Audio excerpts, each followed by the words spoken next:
This is Gareth Jones on Speed, episode 222, part 2 of Gareth's adventures in Mercedes-Benz World.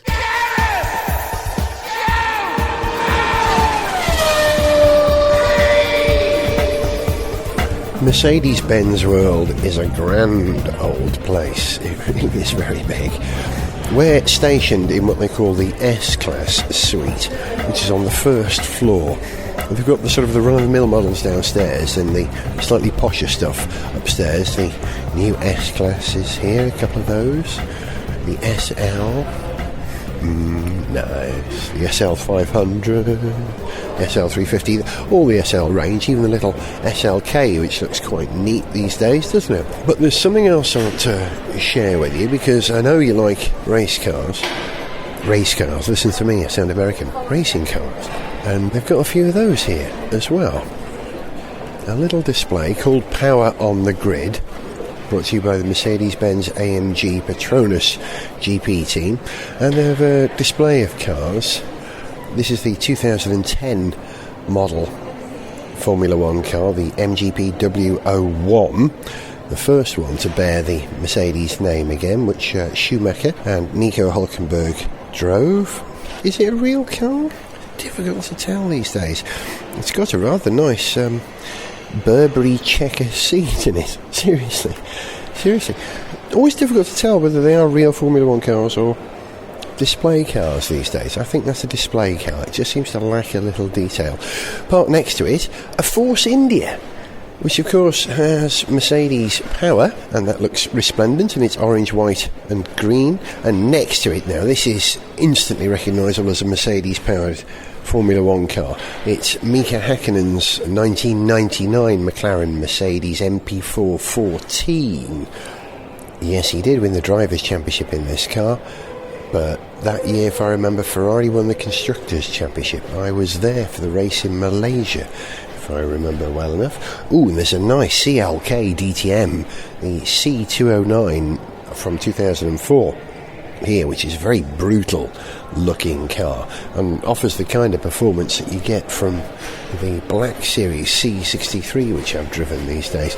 So a nice little walk around the history of Mercedes racing cars. I nearly said race cars again.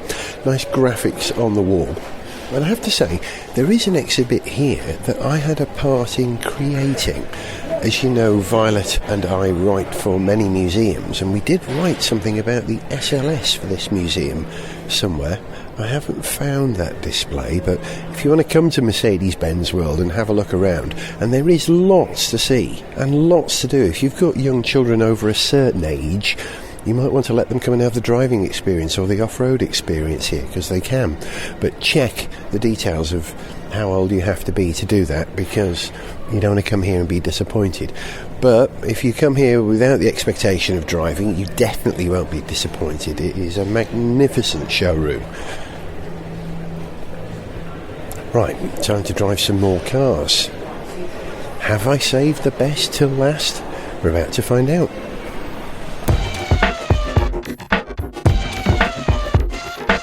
Listen to the quiet. I'm inside a proper Mercedes luxury saloon.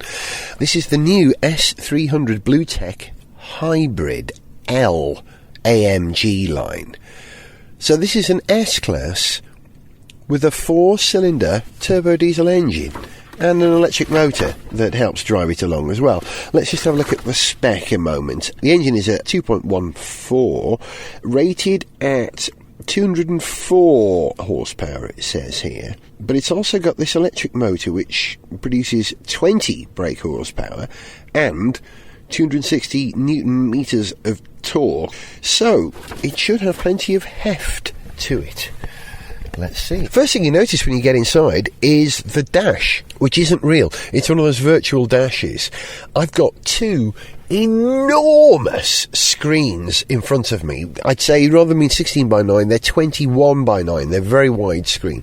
In the centre I've got the Mercedes, they call it the command system, and right in front of me the two virtual... Oh, no, we don't want that. We don't want the radio. Go away, radio.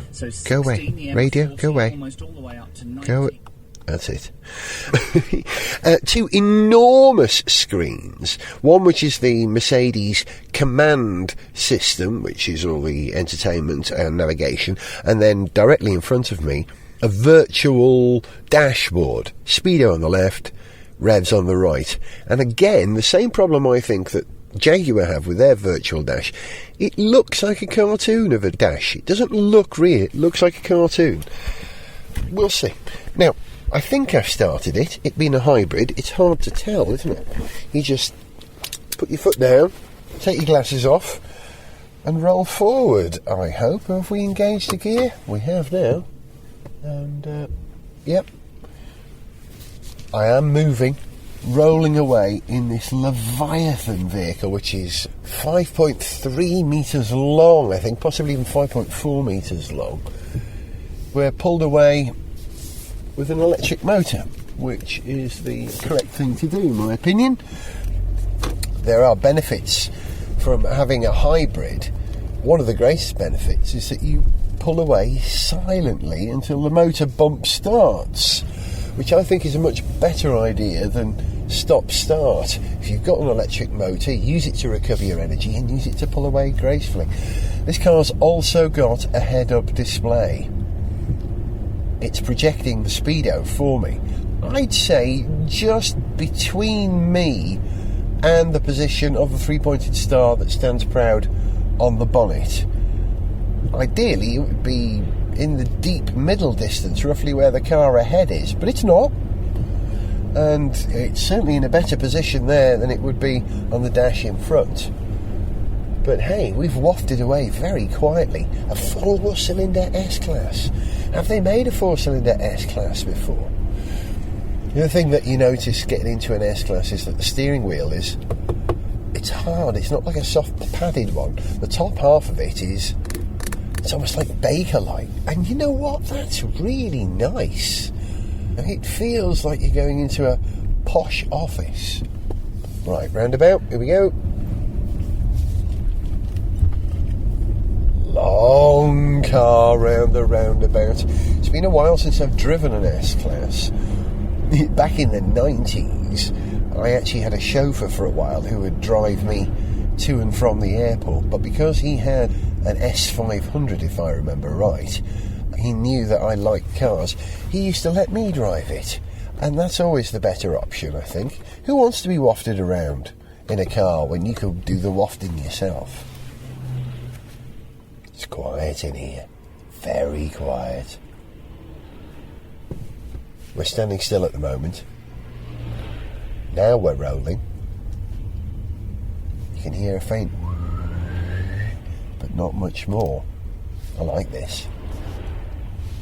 But the question is, if you were going to spend, I don't know, what, 80, 90,000 pounds on an S-Class, would you insist on buying the thrifty hybrid version, or would you go for something with the size of engine that you might expect to find in a car like this?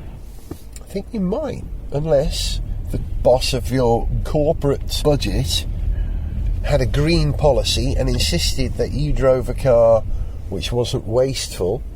Then this might be it. You're going to have to manoeuvre around these cars. The traffic is backed up on the roundabout. And I'm flooring it. Yeah, we go. Oh, this thing goes. There's no doubt already that a S-Class with a four-cylinder engine and a bit of hybrid power isn't a bad idea.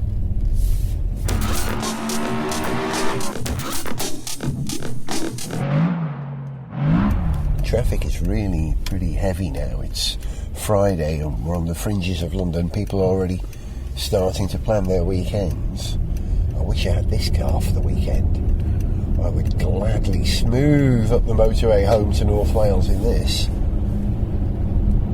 I've driven a hybrid luxury sedan. I'm very American. I keep saying things like sedan and race car. I apologise. I've driven big luxury saloons with hybrid motors before. You may remember the LS, what was it called? 600H, that Lexus hybrid that I drove many years ago that I was really impressed with, was the first car that I drove with a very effective cruise control with automatic speed limiting. And remember, I drove all the way from Derbyshire back to London in this car without having to touch the gas pedal, as I remember, until I came off the motorway at the end. The car just drove itself. And I get the feeling that this S-Class, if you allowed it long enough, would become sentient and would drive you around. Good grief. I wouldn't say that I'm pinging away like a race car from roundabouts, but I'm certainly pulling away with decent urgency. Yeah, definitely works. If you're buying a big, opulent luxury car like this, you want to see where your money's going, and having a permanent head-up display seemingly floating just above the bonnet is a nice way of reassuring you, yes, I spent a little money on buying a car with all the latest kit. Of course, the S-Class has always been one of those cars which has pioneered new ideas. I remember they had double glazing a few years ago to make them quiet, and I think that's quietly been dropped to make them light and more economical again. I don't know what the fuel economy figures are like on this car, but I expect they wouldn't be too bad for a car of this size and weight. It's having a 2-litre 4-cylinder engine with an electric motor. Nice. Keep seeing lots of the Mercedes coming and going. Some of them, I would imagine, are part of the Mercedes press fleet, but others are just Mercedes drivers. We all sort of look at each other. Oh, you've got a Mercedes too? Yes, I've got a Mercedes. I like the look of the new S-Class. I think it hides its bulk very well. It is a big car, but you want it to be big. That's what you're paying for. You know, it's a businessman and a wealthy person's car. You want that space inside. The size of the compartment, you get a suitcase in here, the compartment, the armrest in between the front two seats, you could get a whole other seat in there. And it's got this fascinating double hinge system where I can open it from my side, on the driver's side, and there's a button where it hinges on the opposite side so that the passenger can open it and access it as well. If I can find the button, can't see it, you know. There it is. Yeah, that's a neat little mechanism. Lots of that sort of shiny brown wood finish in the car. Walnut, I suppose it is. And it is nice. You don't have to have it in a car to make it look posh. But you do it well, and it does make you feel like you're in a waiting lounge. The first class waiting lounge is a massive international airport, like, I don't know, Malaysia or Hong Kong or somewhere like that. You see that sort of thing everywhere. Now, of course, I've chosen the road with the worst possible traffic on it, so I think I'm probably going to try and turn round here. Oh no, it's opening up a bit now. And so am I. Yeah, this car is not needing power. It's got plenty. Which is good news for cars of the future, because if we can build big luck show barges with 4-cylinder engines, that is going to help this problem that we have of using up all the fuel on the planet and filling the atmosphere with little carbon particulates. It will reduce that, and that's to be lauded. That is a good thing. Being green is cool. I know it's a bit worthy, but it's kind of important, isn't it?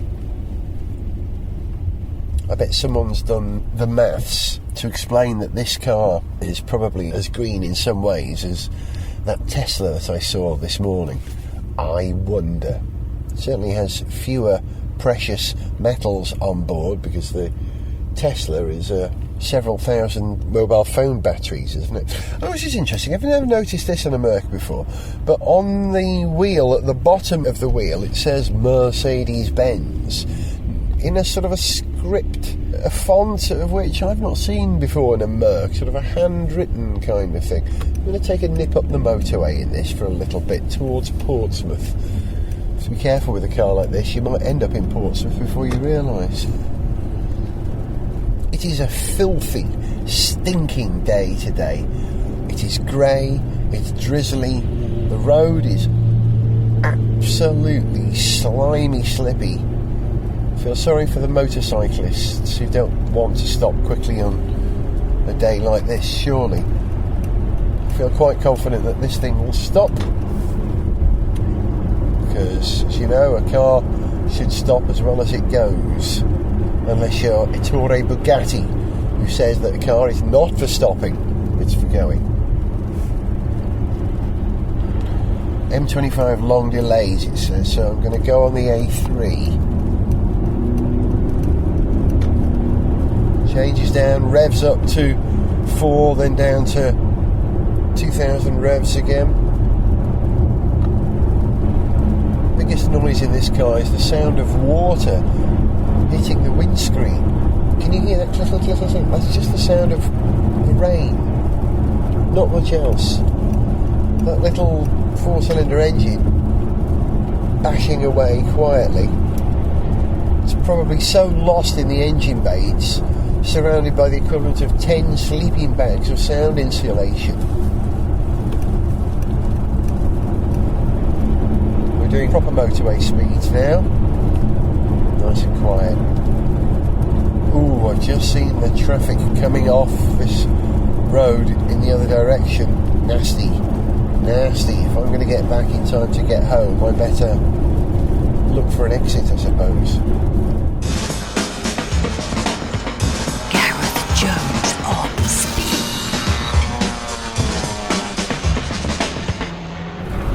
In 400 yards, please turn half left. She's whispering, isn't she? In a big car like this, you want your sat-nav to be like your personal assistant. Now turn half left. Okay, I'm going towards somewhere called Burpham. Yes, Burpham.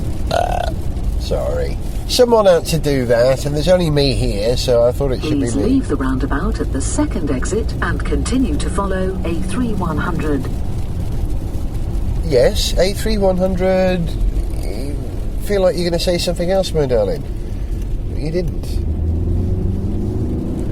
For a long car, it is quite nimble around roundabouts. You can feel something Please going. leave the roundabout at the third exit and continue to follow A3100. Okay, you can feel something going on at the rear that's tidying and tucking things in. I feel like a millionaire, I have to say. But you know how you become a millionaire, don't you? By being careful with your money. And I think this is therefore a millionaire's S-Class. Because the money that you save in the fuel that you would normally put in a car of this level of luxury... Please leave the roundabout at the second exit and continue to follow A3100. The money that you'd save means you could afford to drive a car like this. So actually, this is an economical car in a different sort of way. A car which invites you to buy it by being parsimonious. Is that actually a word said correctly? Prepare to turn right. I'm preparing to turn right. In 200 yards, please turn right onto A3 towards London. Okay, I will do that. Now turn right. Well, I would, my darling, but the light is red. I've got to wait, so I will. I've put it in sport mode rather than comfort. It didn't feel slow in comfort mode and economy, which it was in. It didn't. And now it feels quite sprightly. Not gut-wrenchingly powerful like a V8 in S-Class.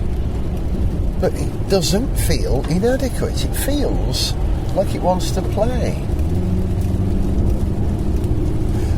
And I don't know if they're doing something with the audio, to make it sound like it's woofling a bit like a V8. But do you hear that? It's got a whoop to it, which you get with a V8, which this is only half of.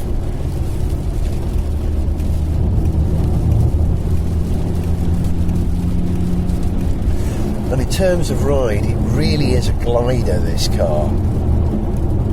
It's floating, but not floating in the way that softly sprung American cars float and bounce, and occasionally the road rises to meet them. This seems like some sort of maglev car where you're just skimming the surface, just maintaining an even keel, a horizontal line above the surface, but we're seemingly not touching it, because if we were touching it, we'd be bouncing. I'm not. It's just... floating's the wrong word. It's just here. Floating implies that you're not in contact with the road, but I don't feel that. I don't feel disconnected from the road. I like this. Lots of spray on the road, so I'm being quite careful. It's telling me I'm getting an average of 32.8 miles per gallon, which isn't bad at all. I seem to remember that Lexus I had was getting about that on a fast motorway trip up to Derbyshire and back. So that was 8 years ago now. I'm sure technology has moved on, and this car is not just thrifty when it's cruising, but thrifty all round as well. I'd like to read the figures.